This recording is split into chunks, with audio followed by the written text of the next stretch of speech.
Wrestle Magic Pod, official sponsors of British Empire Wrestling. All right, everyone, tonight's Wrestle Magic. Well, we have a true one of a kind here with us tonight. Yeah, that's right. We've got RVD. King Scully and I are interviewing Mr. Rob Van Dam. And, sir, how are you doing recently? What's going on in your life, man? Wow. Well, I can't say not much. 2025 has been crazy. Started out really bad as far as energy goes. Some issues that I was. Well, first off, I'm not going to start first off. Let me fast forward a little bit. Then I broke my heels in April, and that put me out of a lot of stuff, including the John Cena retirement tour, which I was most likely going to have a match on, and took me off my feet for several months. And so that was bad. Sabu died. Hulk Hogan died. Like, things were going really, really bad. And it was just seemed like the end of an era, like the universe saying, you know what, dude, let's put this behind us and move on. And then boom, Katie got pregnant, my wife, and so at this point, I thought it was going to be 2026, but we had two baby girls the day after Christmas, and so now, like, everything is about them. They're in the hospital. I learned a lot of stuff, but with twins, they usually pull them out early and not take a chance of things getting clogged up at the exit, and they stay, I guess, for the duration until their due date normally anyway in the hospital to develop. But everything right now is about just visiting the babies and getting used to that, for the last several months.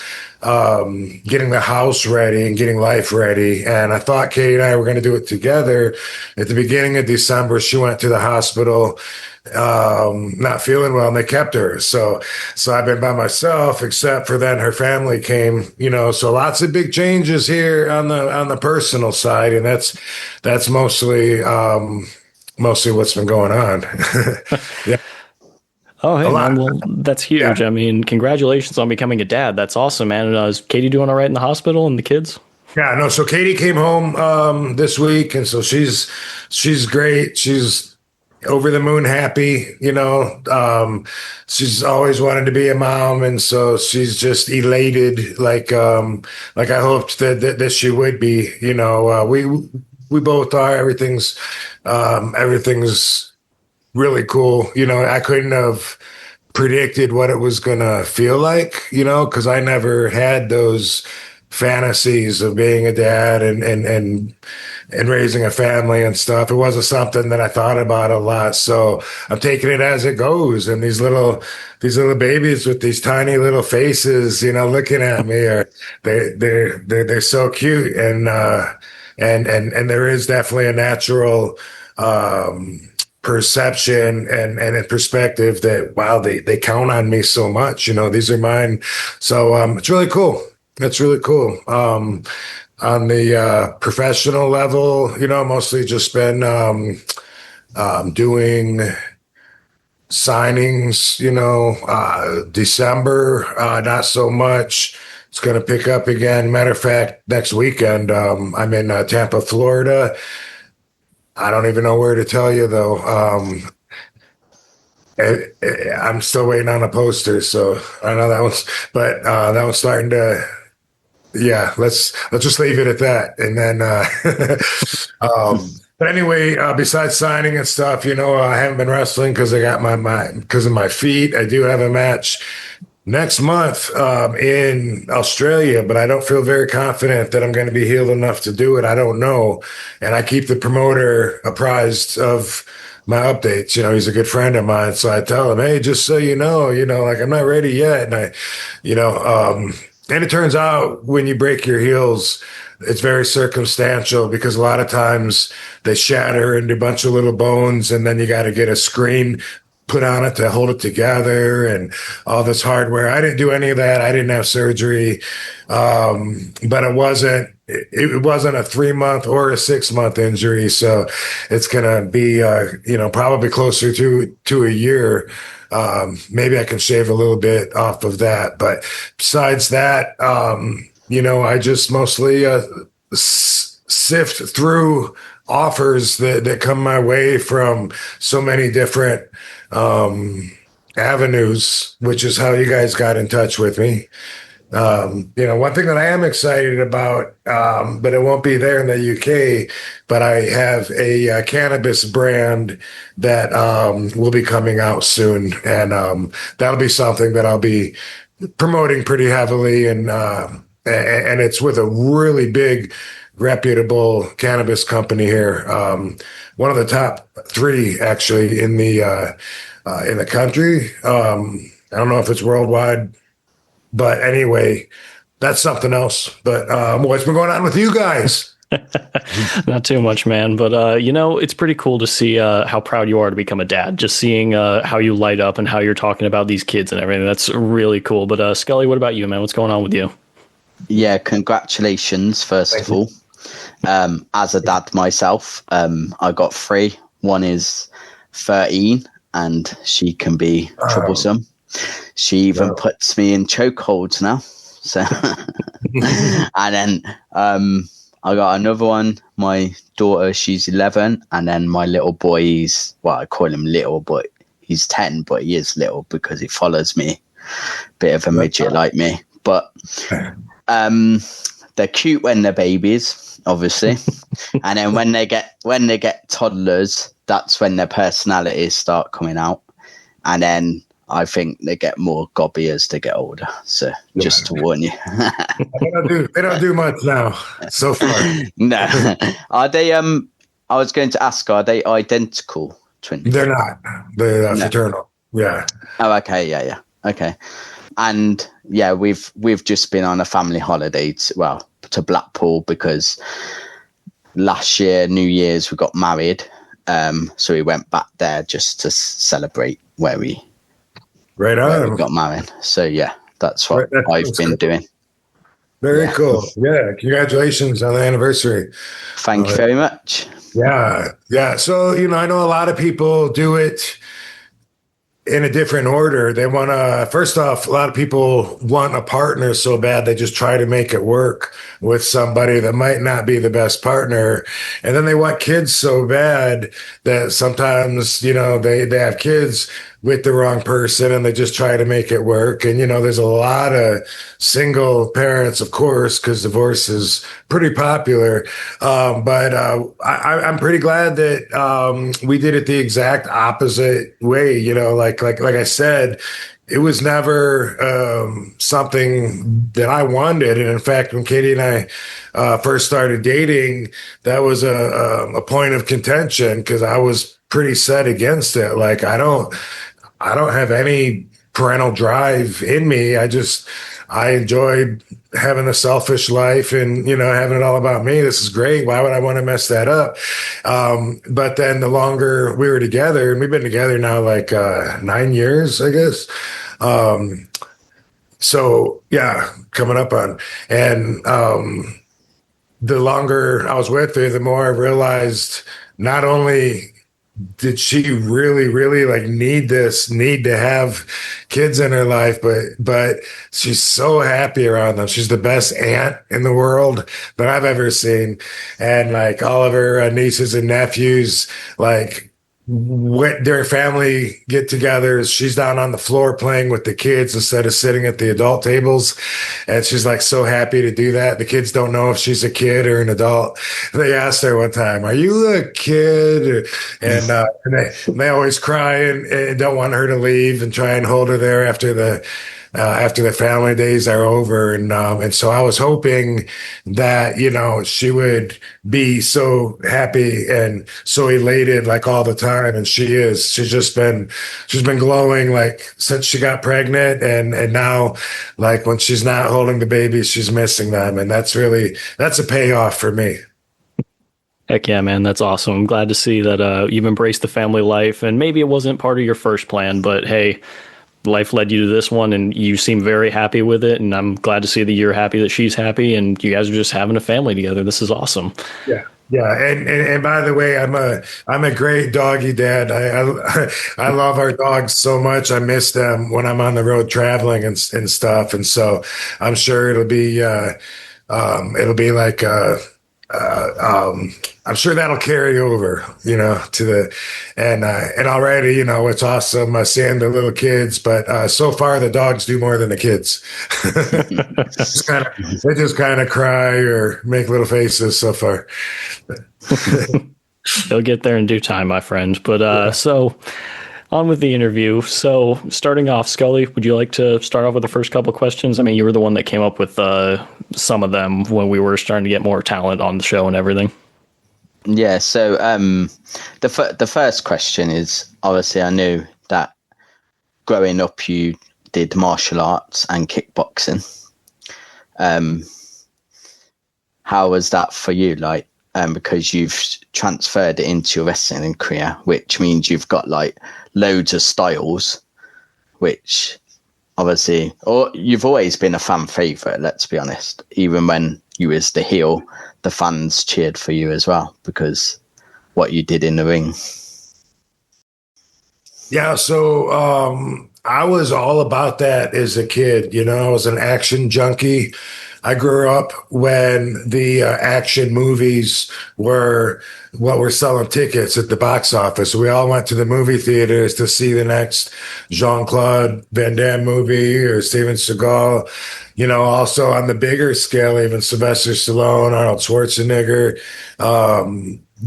This is what I grew up on, and so I loved it.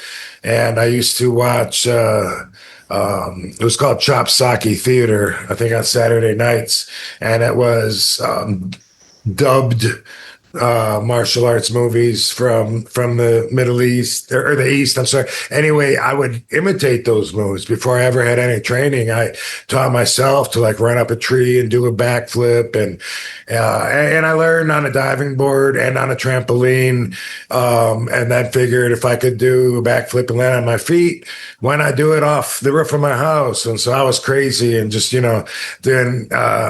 Showing off, I think, is what it was about, but also challenging myself. And then at one point, me and three of my friends had been religiously watching and imitating wrestling every Monday night. We would, his mom, Robert's mom, would go to bingo. Dad would be sleeping because he worked in the day, I guess. And we would take over the house and move all the furniture around and put all the cushions on the floor. And we'd have these matches. And we got to where we were pretty serious about it. We were all going to be wrestlers when we grow up. And anyway, there was a guy in town that had a ring. And Battle Creek was a pretty small town. So everybody knew, like everyone told me, did you see that guy's ring in the backyard of Verona? Anyway, we went and knocked on the guy's door one time. Like, dude, we got to get in your ring. Like, this is like our life path. We, led us here. And we told him, what we do. We wrestle and boom, boom, boom. We're going to be when we grow up. And the guy said, could you do that in front of people? We were like, heck yes, that's what we want to do. And turns out he's a kickboxing promoter. He does shows and he's a kickboxer. And that's what he does. And so he let the wrestlers, he said, well, look, if you guys come Wednesday at 6:00, work out with my class. And then afterwards, you guys can have the ring, and so that was our deal. And so I learned and got into martial arts actually through wanting to wrestle. So I wanted to wrestle, but I'd have to show up and go through all the kickboxing drills and stretches and then sparring. And then afterwards, when the kickboxers would go home, then us four guys would wrestle. And it got to be where, we'd moved out of his backyard and started doing shows, and we were setting the ring up, setting chairs up, all this stuff. Sometimes I'd have a scheduled kickboxing match and also even an impromptu match, because there'd be a drunk guy that wanted to come in the ring. And this wasn't like ISKA or PKA, like professional karate. This was like very much like an indie kind of show, where the kickboxing shows were at bars, or they were outside at like big parties where they'd have like a band contest, all kinds of. So anyway, it was a rowdy crowd, and somebody would say, I can get in there and whoop these guys. They'd come in, and sometimes I'd fight them and then still wrestle afterwards. And that was before I ever even found out how to do it professionally, and went to the Sheik school and actually got trained and stuff, which I went when I was 18, right before my 19th birthday. But through that avenue, I found out that I was pretty good at kickboxing. I knocked out all my friends. I was hanging with all the experienced fighters, and it started being something I thought maybe I would go that route. Maybe I would be a pro wrestler. Maybe I'd be a pro kickboxer. And I entered a couple of tough man contests and did pretty good in the local area around there. I got a trophy still from 1990 Kalamazoo runner up for heavyweight when I just turned 19 3 months ago. So I was still a kid. But anyway, that gave me a lot of confidence to believe in myself and say, why not? Go for it.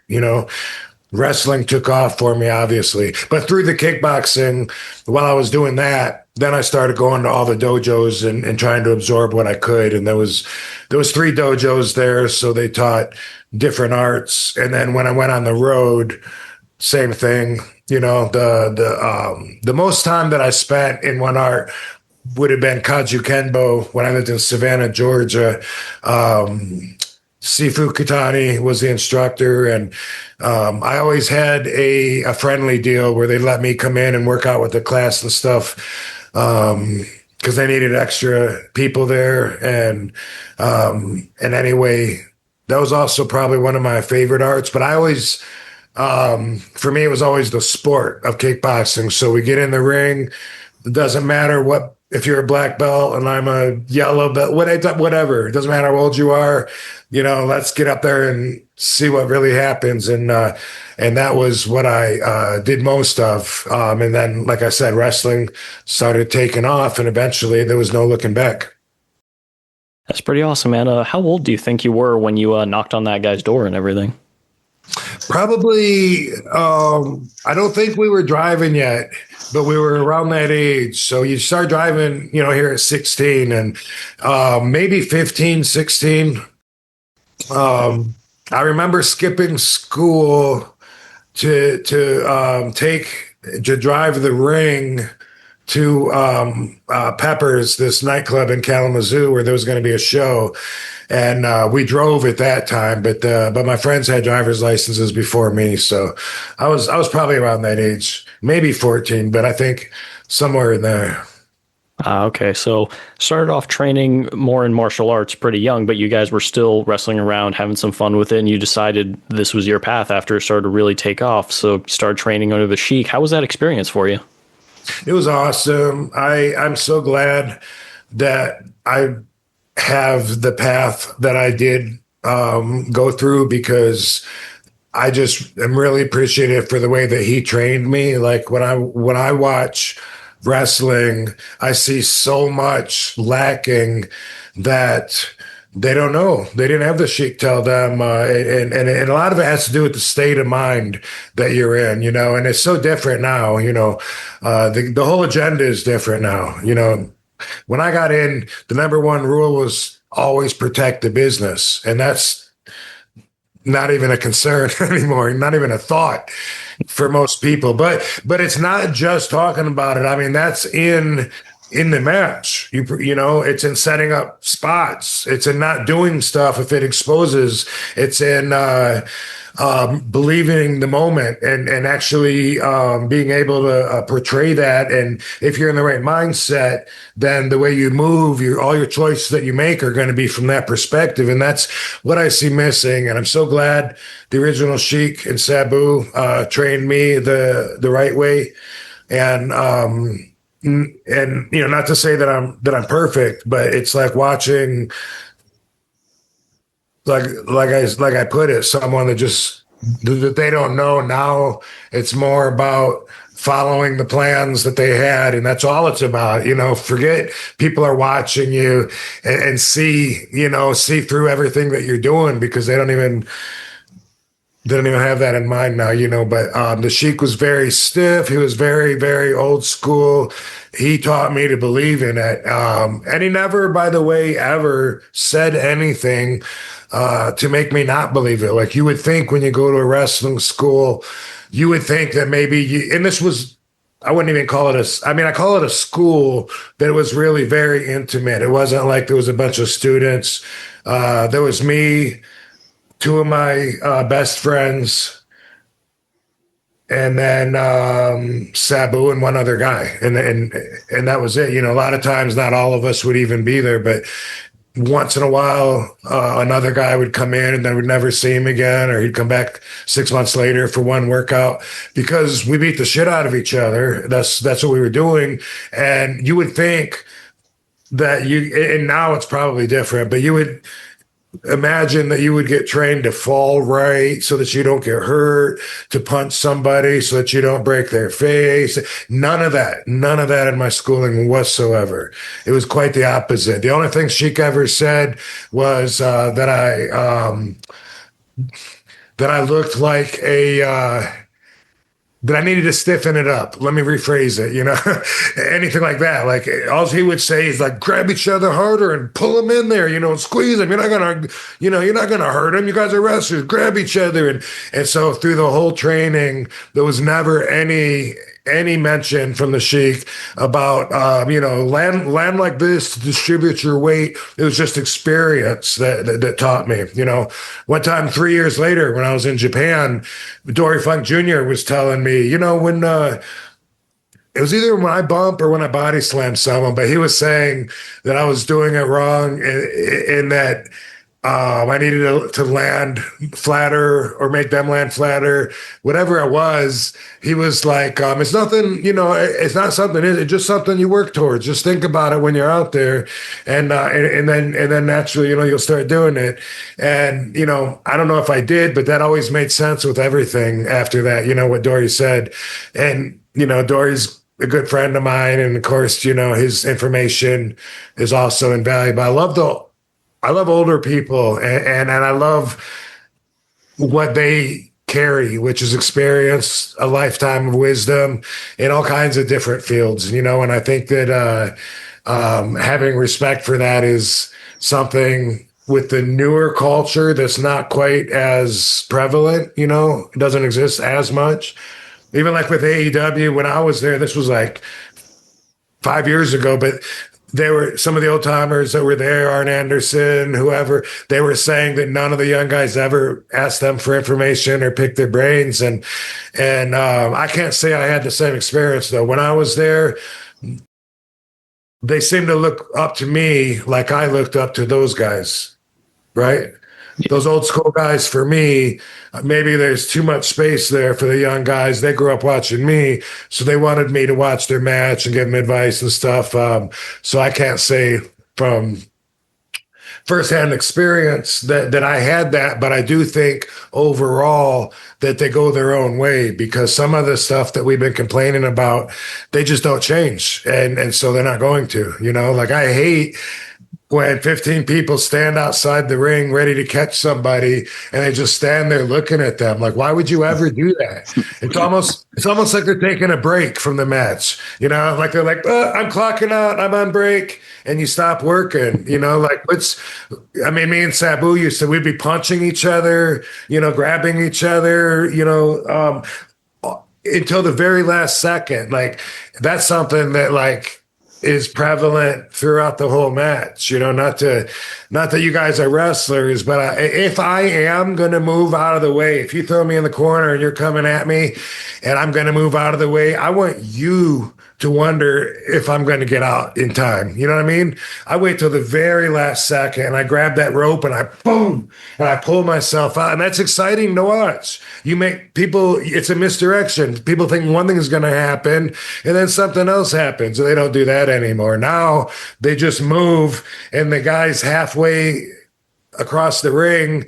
And even though the corner is empty, he just keeps running because that's what the deal was. That's what they had planned. And he wants to be in the position for the next thing. So the whole art form is completely different. I'm so glad the Sheik trained me, to answer your question. And what it was like was, and it was intimidating. It made me feel like they wanted me to be tough and then to toughen up from there. And I did.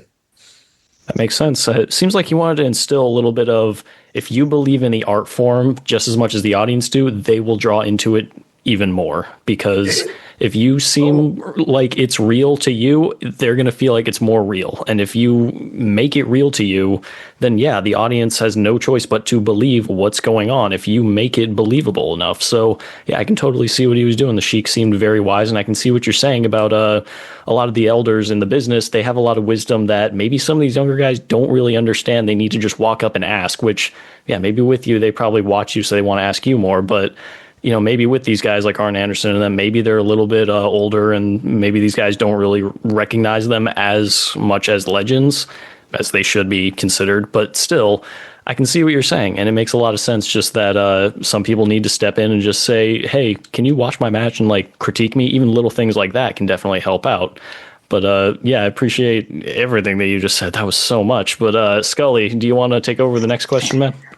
Yeah, I agree with that because when you're watching it and you got everyone waiting for him to jump off the top rope and you don't even touch half the people and they all fall over, it's like, it just looks crap now. Like me personally, I'm not going to lie, I've kind of gone off wrestling lately, because of stuff like this. I'll pull it on for a little bit, but I'm not really invested in it like I used to be, when I was younger.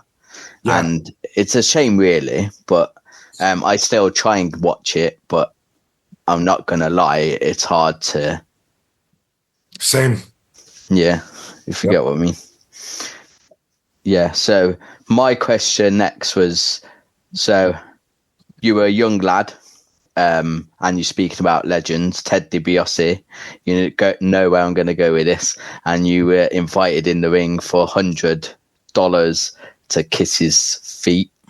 How was that experience for you? It was pretty exciting. I was at the peak of my fandom, just had started going to live shows not long before that, and was traveling everywhere with, that somebody would take me within an hour or two radius when WWF was in town, which was the only wrestling I knew. I didn't even know there was any other wrestling. Well, I saw NWA in the wrestling magazines, but I don't know. I don't know if I didn't understand it anyway. And the only wrestling we got on TV was WWF. We knew this was going to be a non-televised show at the Kellogg Center Arena. We knew they were going to be filming a segment of it for Ted DiBiase, who was a brand new character on the show. And we'd seen him. We already knew his gimmick, but he was new. But we knew how he would cut the line, and that by having Virgil pay off whoever and cheat a bunch of people that were waiting. So I was the worst negotiator in the world because I was just too excited and wanted to move forward and have everything work out because it was non-planned. We knew, okay, we're watching the show. After a certain match, the lights changed. And then cameras started rolling down, and we knew, okay, this is what we're going to film. We're going to get on TV. And we ran down, me and my buddy Dango, to the front row from the cheap seats, all the way down to the guardrail. And when Ted DiBiase was in the ring, he pointed. Dango always said that he pointed at him, and I just jumped over the guardrail quicker. You stole his spot. Yeah, maybe, allegedly. Yeah. But I rolled in the ring, yeah, and Ted DiBiase, had Virgil take his boot off and said, "I'll give you $100 to kiss my hot, stinky, sweaty foot." And I could have easily said no and put him on the spot and got to $400 or $500. But that was like the first $100 I ever made. Not to mention the first wrestling money that I got paid, and so I was all too excited to do it. I would have given him change if he wanted, Would you say it was an easy $100? It was very easy. I kissed his foot and I was like, oh my God, I'm on TV and I'm in the ring with a wrestler. Like that was my dream. I was such a big fan. Afterwards, I went and I slapped Virgil on the shoulder just because I wanted to touch him, Like at that stage, we wanted to go down to the guardrail and high five wrestlers on their entrance or exit just so we could be like, wow, I touched Brutus Beefcake.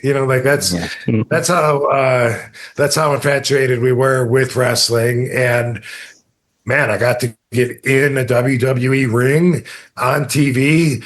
My mind wasn't thinking about trying to better the deal at all, Yeah, which I should have. I should have gotten $400 out of it. But at least I didn't ruin it because they used it. If they would have said, "Oh, the kid was too easy, he didn't even," then that would have sucked. If they threw that out on the cutting room floor, nobody would even know about it. I think that made other his kid that's not as hungry. Yeah, I think that made his gimmick better, though. That you did it so easily. He threw crumpled up $100 bills. Okay, makes sense. But now that we're talking about some of these older wrestlers, so who was one of your favorites growing up, or a few of your favorites growing up and watching? Yeah, man. Hulk Hogan was always the god of wrestling throughout my whole career. But definitely as a kid, he was the biggest. He was a superhero. And everybody else was just built up to face him and then get beat on Saturday night's main event. And then they'd start the cycle over again with a new heel. I got to where I liked the heels. A lot of it was Bobby Heenan, I think, man. And, I loved the Hart Foundation.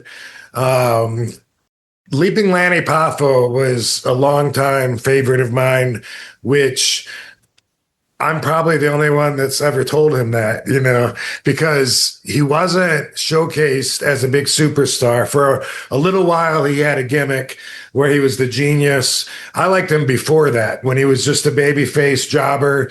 I grew up watching the jobber matches. There was always one superstar against somebody that we would call a nobody or a scrub, and it would really showcase the talents of the superstar, and then it would make you excited when the superstar is going to face another superstar on Saturday night's main event, because this was before pay-per-view even. But that's how it used to be, and I miss that.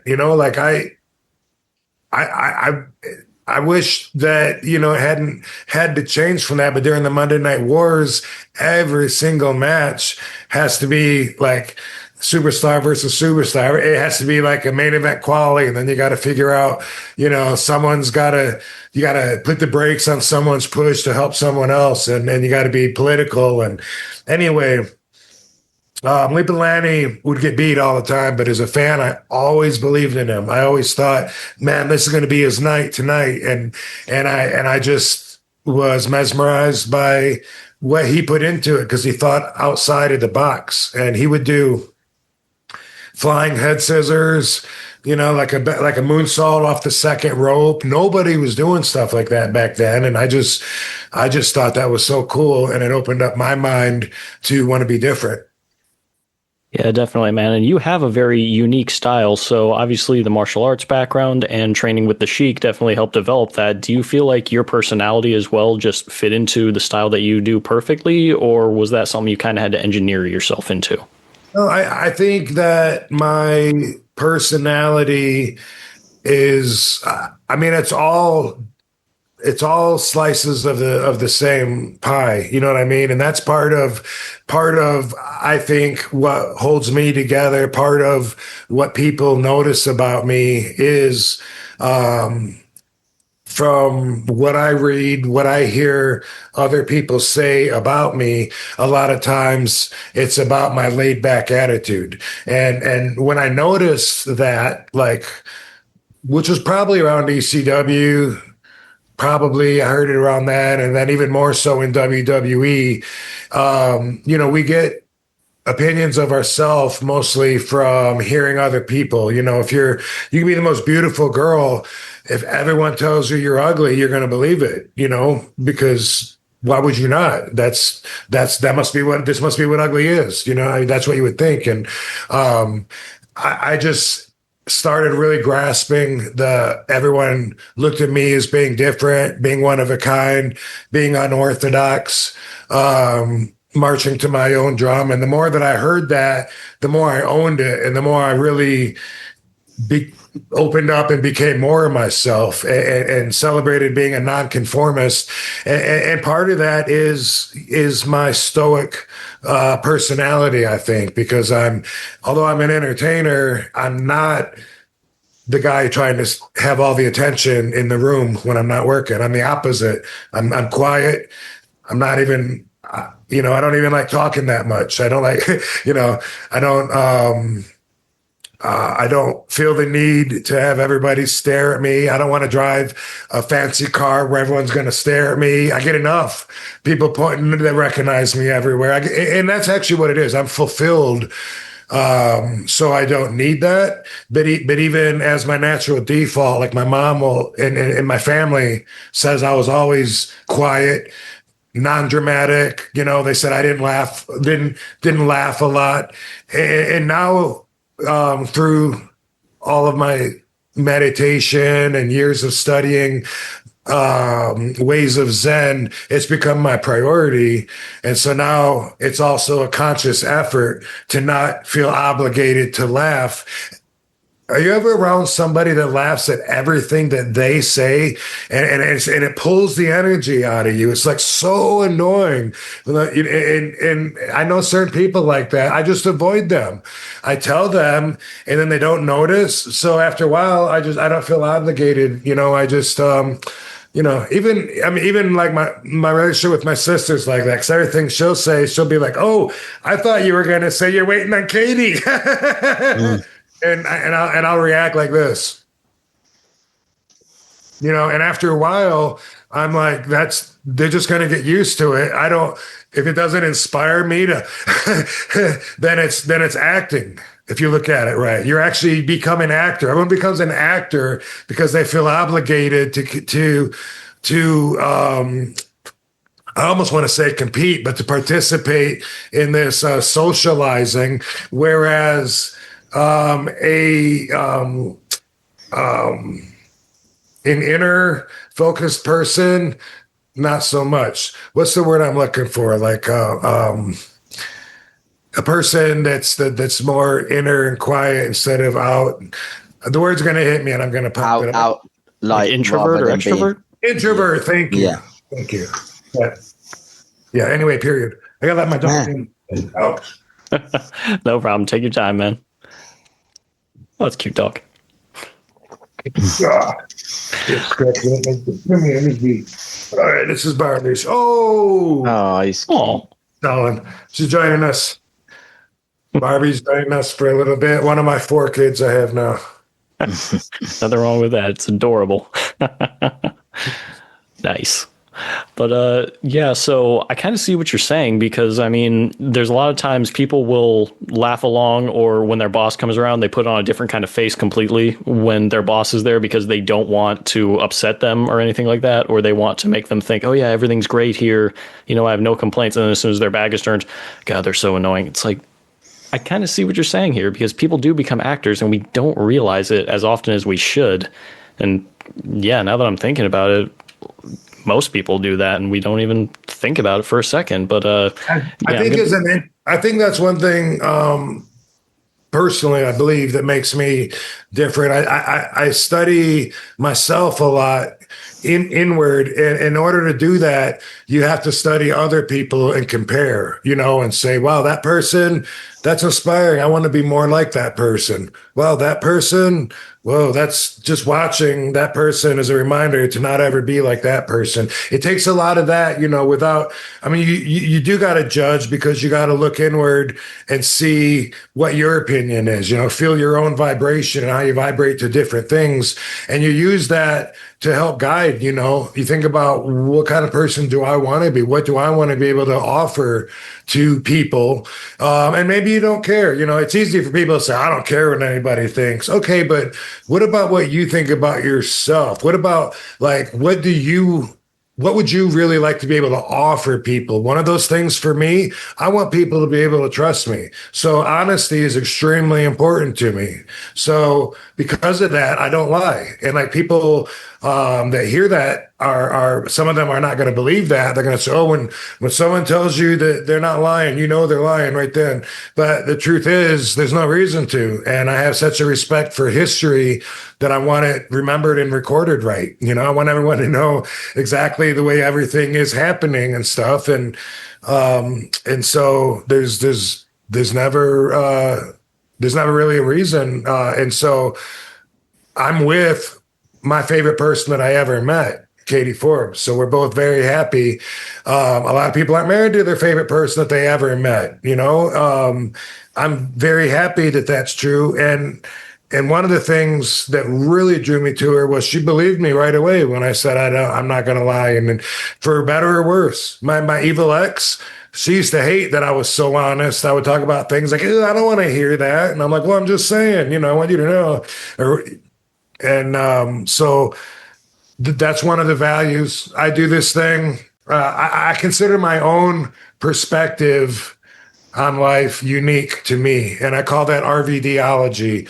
And I share that on my podcasts or on my YouTube page, usually with stories that I can relate to it where I picked it up.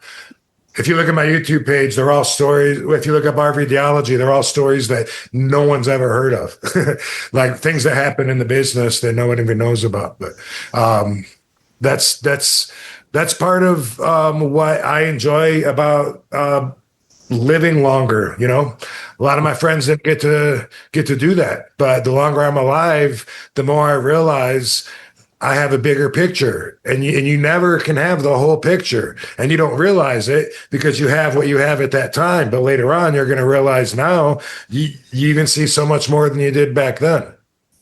Absolutely. And before I pass the mic to Scully here for whatever his next question may be, I do want to just mention the values that we hold true to ourselves are the ones that we try to hold others to. And some people don't really like that, but that's kind of a better reality. If you want people to be more humble or more honest, that is just a better way of living, honestly. So I definitely see what you're saying. But yeah, Scully. If you don't mind, I'll respond to that just in case anyone's enjoying this conversation.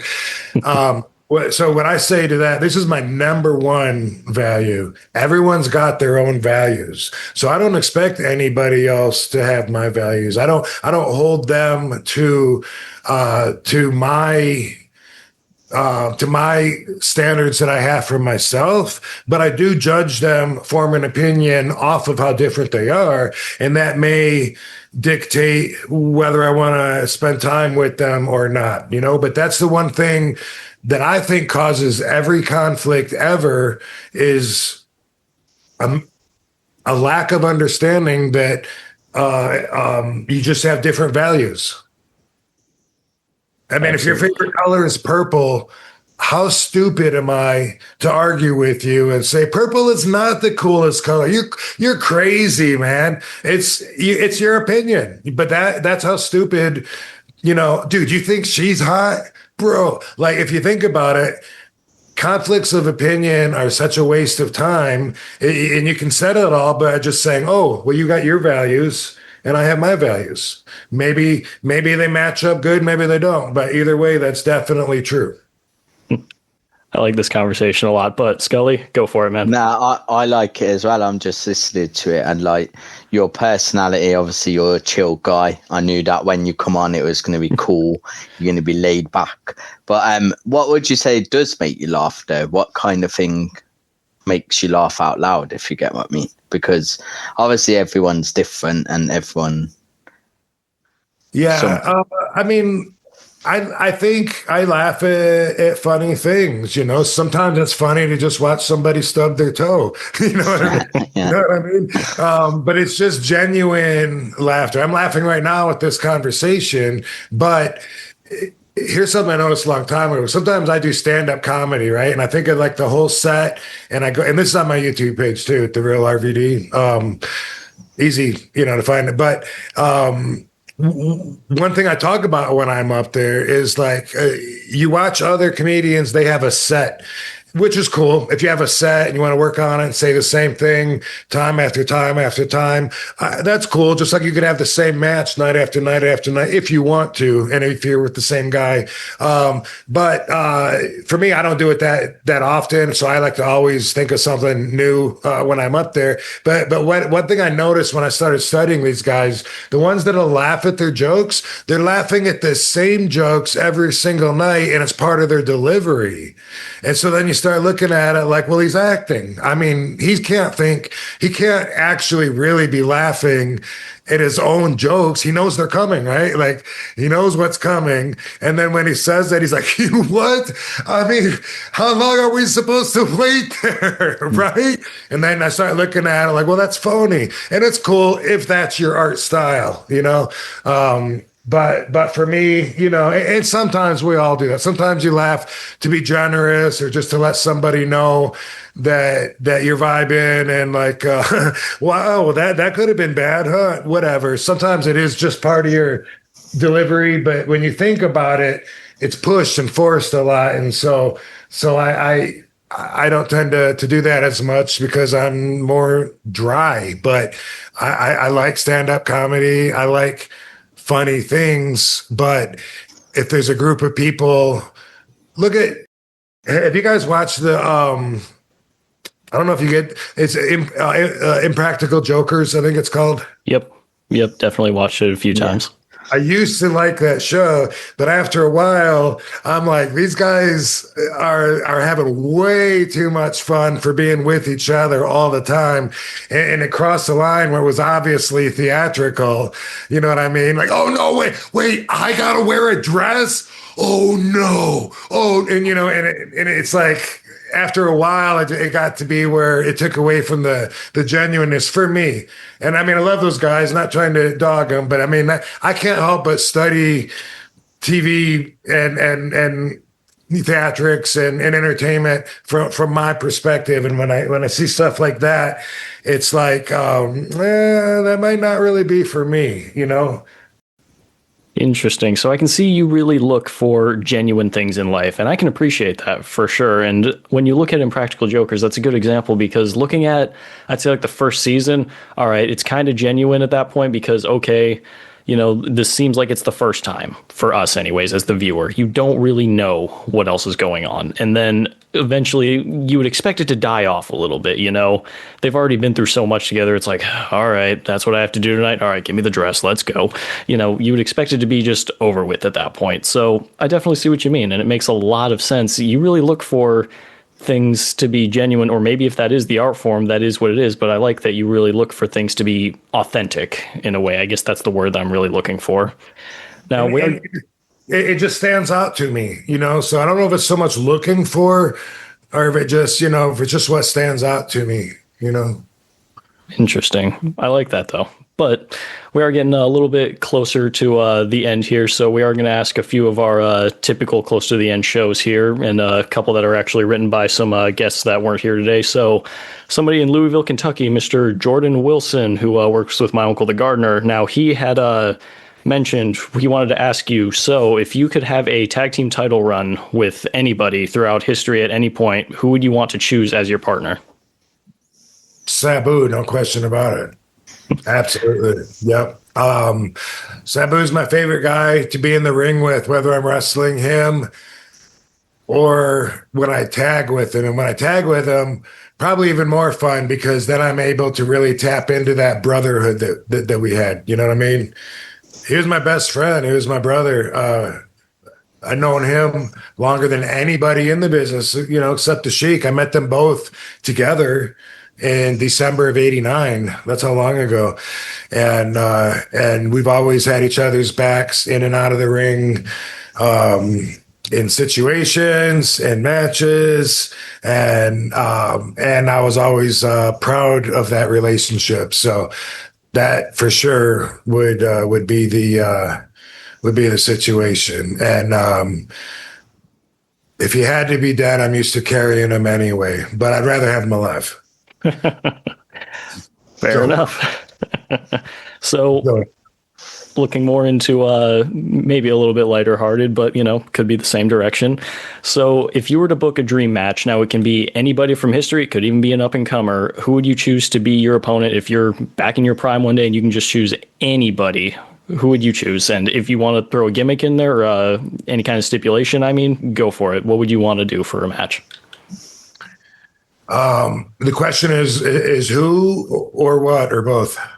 Who and what? Like, it's your dream match. You can book to be against anybody in your prime and any stipulations you want. I'd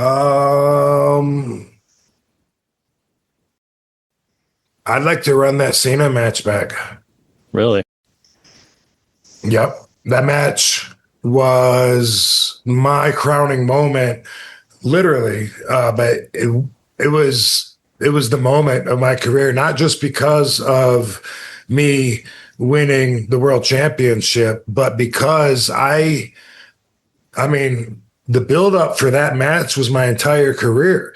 And I changed the entire playing field by bringing ECW back, or else that would have never happened. That matchup might have never happened. I don't see myself as being the foot that WWE would have wanted to put forward if the facts were different. But since it was ECW and I was the right guy, everything fit. The stars were aligned, and that match was about everything that I stood for my whole career. What advice I took, what advice I didn't listen to when everyone was trying to change me. And I was fighting against everything Cena stood for, which was the traditional, at that time, considered forced down your throat WWE style. So for many reasons, I'm really glad a lot of people got to see that match. And of course, that was the vindication of my career. And Paul Heyman doing the pinfall made it the icing on the cake of him. Agreed. ECW rules. At the time, my ego was hurt that they had Edge jump in. My ego was hurt the year before that they had the SmackDown guys up in the stands, because WWE wasn't giving ECW enough credit to not need them. Is how I looked at it at that time when I was in that competitive state of mind. But now, like I said, having the bigger picture, it was all good. Okay. It worked.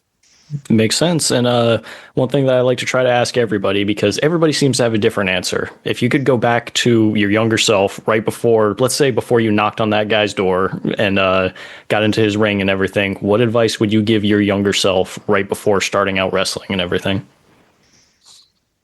It's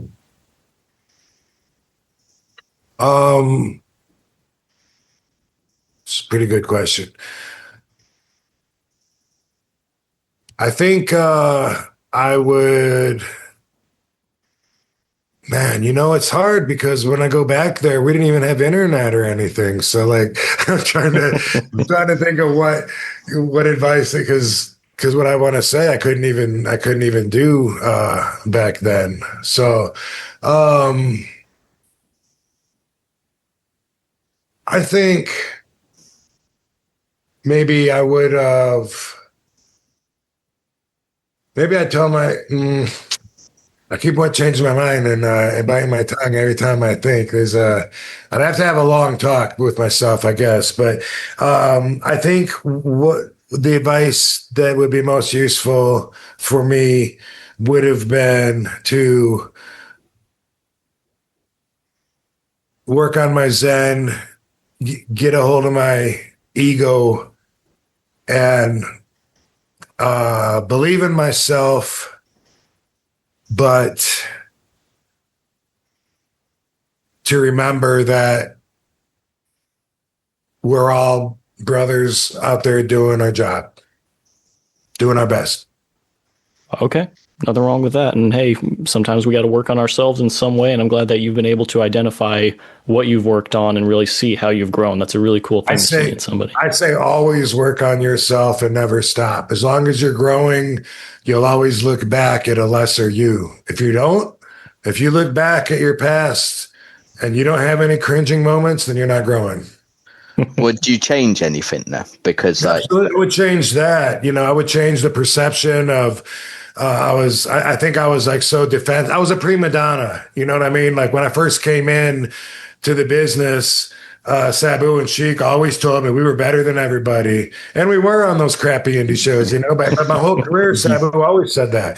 He always told me like I was the best. And I used to, I think like a lot of 20 men in their 20-year-old, around that age, when you still feel like you got to prove a lot to yourself and you got to prove yourself to other people. I think that's maybe in all walks of life. It's part of, just growing and going through manhood, whether you're a pro wrestler or whether you're a door-to-door salesman. Either way, when you're learning how to be a young man and you're building yourself into who you're going to be, I think during that time, I could have fit in better instead of being a prima donna. You know what I mean? Like I just thought, I need to fight everybody to prove myself, and everyone else, they were partying together or whatever, and I didn't want to be around them, and and the promoter, was pushing me, and the other guys didn't think I deserved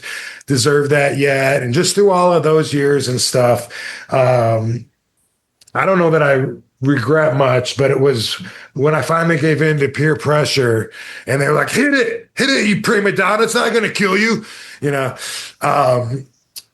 That's when I started, I think, fitting in better and being a little more, and taking that competitive perspective in my mind and keeping it more inside instead of showing it with my attitude and my actions. Hey man, we all grow, and I'm happy to see at least we can identify things that we've grown past, and it's pretty cool to see. But Scully, I think we've got enough time for one last question before we go to recommendations. So what do you got, buddy? Are you sure we got enough time? I think we've got just enough for one more question before we do recommendations, but yeah. Okay, so this is the thing that was on my mind. So obviously I watched WWF like yourself, because I grew up in the 90s as well. Obviously I'm a bit younger than you, but I grew up in the 90s wrestling, Attitude Era and all that. But as I had a mate who was the year above. So he's a bit older than me, a bit mature than me. I used to go around his house, stay over, and he used to watch ECW. And that's when I first got introduced to ECW, because other than that, I didn't really know about it. But my question is simple, really. To you, like, how amazing was it to wrestle in such an environment like that? Because, okay, the crowd was smaller than the WWF, but I don't know, it was louder to me. When I watched it, it was louder. You were more involved as a fan. I don't know, it was like really amazing. Like, you brought something new to the game, didn't you? Yeah, the ECW crowd was half the show. And it was intimidating at first. January of 96, when I first went there, it was such a big change up from what I was used to, because I was living in Georgia and wrestling in the South. There's a bunch of farmers around the ring just wanting you to clap with you, go, come on, everybody, let's go, before you wrestle. And now I'm in Philadelphia. It's all adults. There's not a kid in the crowd. They all have these black, like, rock and roll kind of looking T-shirts, and the music was so different. And I'd never even heard grunge before I went there. And just everything was so different. It was really intimidating. I remember before my first match, my first TV match, maybe before my first match too. But I remember writing a list down. I'm a lister, and I wrote with a pen and paper all these hardcore moves that was thinking in my head that maybe I could do that I hadn't seen done before that might help me adapt, because I knew I needed to add to my repertoire. And that was stuff before that match with Axel Rotten, and I was thinking, maybe I could I wonder if I could throw the chair up and be fast enough to jump up and do a spinning back kick and kick the chair into someone's face. And I wrote that down. I had no idea that was going to be like a finishing move for the rest of my career that would win me championship titles. And of course, it got modified a little bit, but the first night in, I got over pretty well, and then I'm so glad that I learned to pull it all together in front of that crowd, because they're the most opinionated, the hardest, and there's so much pressure, and I thrive under pressure. So just the fear of messing up and having the crowd say, "You effed up, you effed up." That was if I got that and I didn't want it and it was done because I effed up, that would be torture. And I would be in the hotel room at night, not being able to sleep. That's how hard I was on myself. So glad I learned in front of that crowd to put it all together, and become, the perfectionist that it took to be the whole effing show.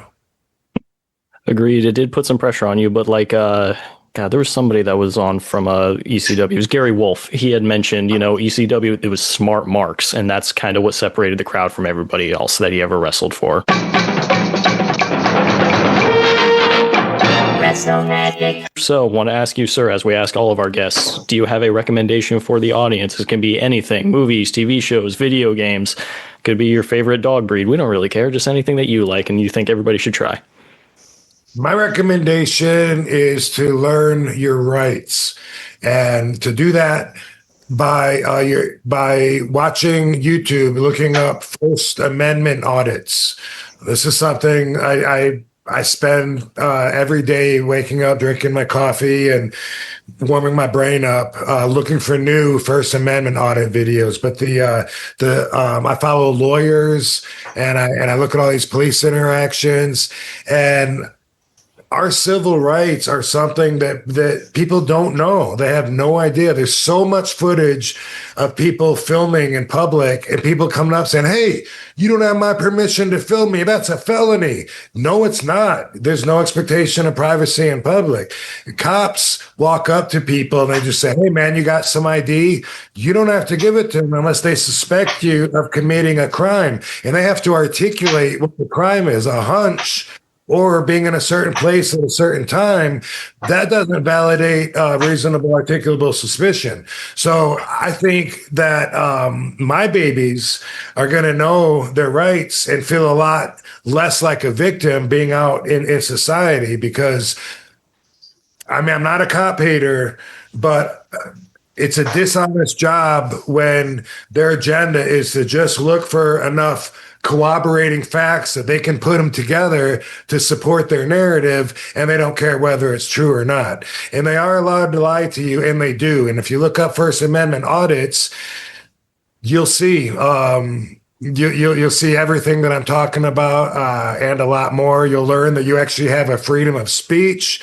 You'll learn that cops don't know the law like lawyers do, but they go out there as enforcers and don't care, because you're not going to fight it because you don't know the law either. So you're just going to pay the tickets or do the time in jail unless you learn your rights. So my recommendation: learn your rights. Start by learning your civil rights, the amendments to at least the first 5 amendments to the Constitution, by looking up First Amendment auditors.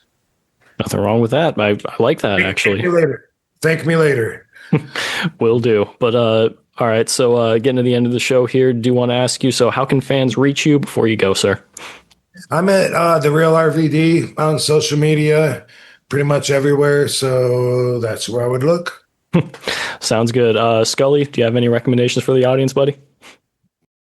Yeah, my recommendation is so on Monday, on the way to Blackpool, I thought I was the passenger. I didn't have to drive. My wife wanted to drive, which is fine by me. I can chill in the passenger seat. And I thought I'll watch a film, and I thought I'll watch a classic film, which she thought was childish. But I love it, and I reckon RVD loves it as well, which is the original 1990s Teenage Mutant Ninja Turtle film, which is absolutely quality. And I've watched it 100 times, but even watching it now at my age is still good. Cool. Yeah, I'm a fan. I'm a fan of the Turtles. Can't blame you. Scully, where can the people reach you at, buddy? So yeah, I got the joys of doing the Wrestle Magic pod on social media. So on Instagram, we're on X, we're on Facebook, and our YouTube channel. So find us on there, the Wrestle Magic pod. All right. Sounds good, buddy. Appreciate it. And so my recommendation for this week for you guys, I actually have two.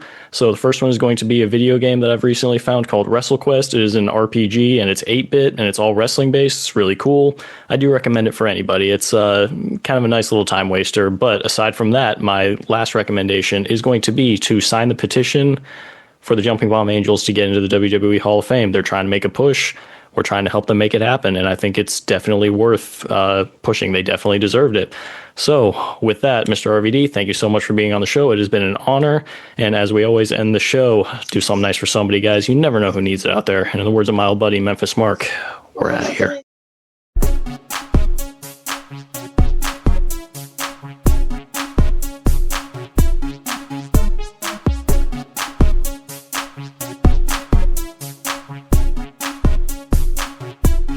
Wrestle Magic.